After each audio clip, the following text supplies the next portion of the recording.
¿Escuchas podcasts? ¿Te gustan los podcasts? ¿Y quieres aprender a crear uno de manera sencilla y fácil? Entra en cursospodcast.com y hazte el curso de podcast para iniciarte en el podcasting con Jaime Garmar. Entra ya en cursospodcast.com.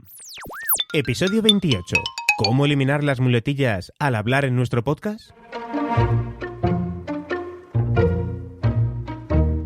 Es cierto que principalmente muchas personas al hablar tenemos algunos vicios y algunas palabras que nos sirven como apoyo mental para comenzar a contar algo. Es verdad, yo lo digo mucho cuando me preguntan, es mejor dejar silencios y callar que usar siempre las mismas frases. Y bueno, ¿qué te voy a contar a ti? Que estás aquí porque hoy quieres escuchar algunos consejos y recomendaciones para eliminar muletillas al hablar. ¿Esto te sucede a ti?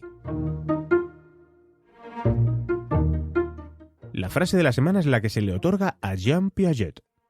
La inteligencia es la que usas cuando no sabes qué hacer. Objetivo Podcast. Las muletillas no son más que apoyos que utilizamos de manera irracional y para coger confianza a la hora de comenzar una frase. El vocabulario que utilizamos en nuestro día a día es muy limitado. Todos hablamos más o menos con las mismas personas y utilizamos los mismos recursos lingüísticos. Y aquí no queda todo. Cuando nos ponemos nerviosos, recurrimos a ellos como si nuestro cerebro necesitase ese tiempo para encontrar las palabras correctas a usar en ese mismo instante. Es por ello que cuando nos enfrentamos a entrevistas o preguntas inesperadas, usamos estas muletillas más a menudo. Nos apoyamos en estas palabras. Muletillas muy famosas por su popularidad son las usadas por futbolistas, como el ya mítico sí, bueno o no, que usaba Emilio Butragueño, jugador del Real Madrid, recordando una muletilla nostálgica, o haciendo honor a las nuevas generaciones que muchas de sus conversaciones comienzan con un en plan, ya sabes lo que te digo, así en plan, en verdad, o sea, ya sabes, ¿me entiendes lo que te digo? Oyes, venga macho. ¿Cómo podemos poco a poco ir deshaciéndonos de ellas? Lo primero que debes tener en cuenta es que no te vuelvas loco o loca a la hora de eliminar de raíz. Hay que hacerlo poco a poco. No olvidemos que también son parte de ti y tu estilo. ¿Su uso repetitivo es muy molesto? Sí, pero no vas a dejar de usar esas palabras porque de lo contrario buscarás otras con las que apoyarte. Hay que ir un poco más allá. Entonces, uno de los recursos que te propongo es que te calles. Perdón por la expresión, pero sí, cállate.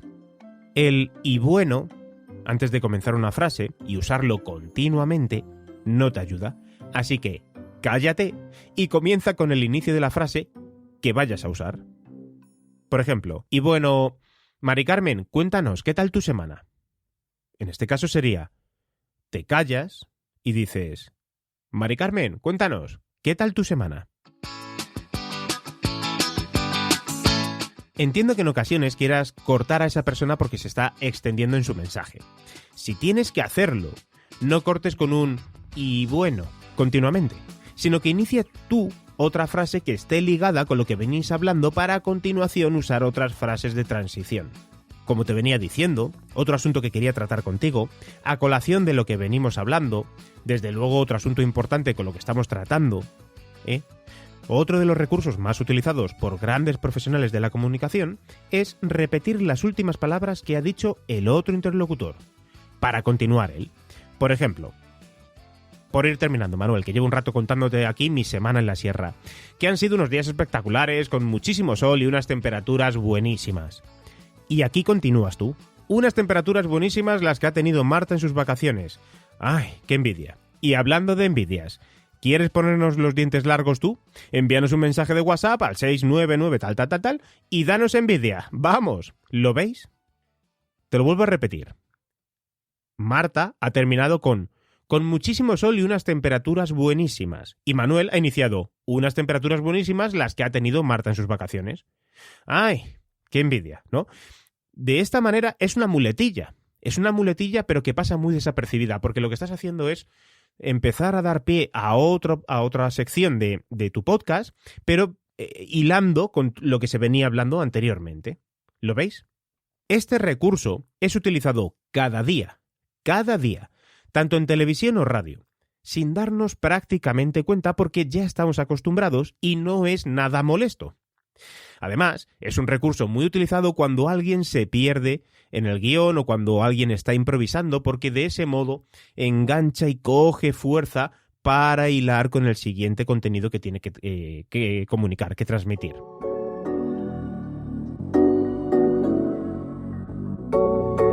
Y por último, uno de los últimos consejos que voy a darte con respecto a esto es el de no editar tu voz y eliminar una a una tus muletillas, porque de lo contrario te vas a acomodar y cada vez las vas a decir más y más, porque total, como luego las vas a quitar, y no es así.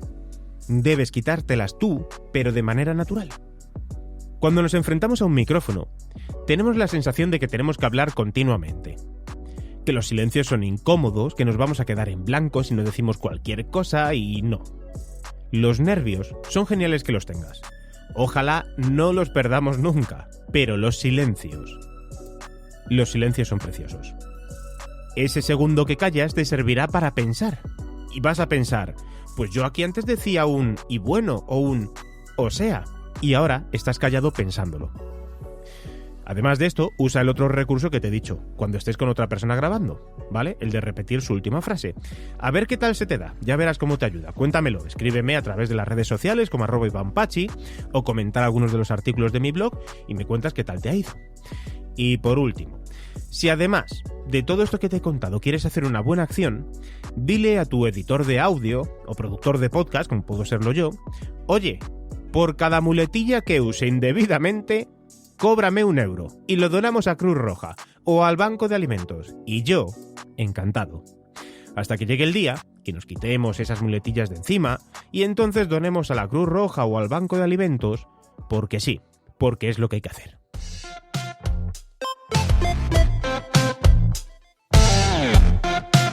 Espero haberte ayudado con estos consejos básicos de comunicación a la hora de enfrentarnos a nuestro podcast. Yo me lo he llevado a mi terreno, al podcast. Pero todos estos consejos te sirven también para tus exposiciones de los trabajos, las conferencias, las charlas. Al fin y al cabo es la base de la comunicación. Muchas gracias por escuchar este podcast y te recuerdo que puedes conocer más acerca de mi trabajo en www.ivanpachi.es. También te recuerdo que puedes patrocinar este contenido contratando algunos de los packs mensuales, trimestrales o anuales de publicidad a través de objetivopodcast.es. Muchas gracias y te espero aquí el próximo domingo por la mañana para seguir hablando de creatividad, de negocio, de entretenimiento, en definitiva, de todo lo que se puede hacer y crear en el formato podcast. Hasta el próximo podcast.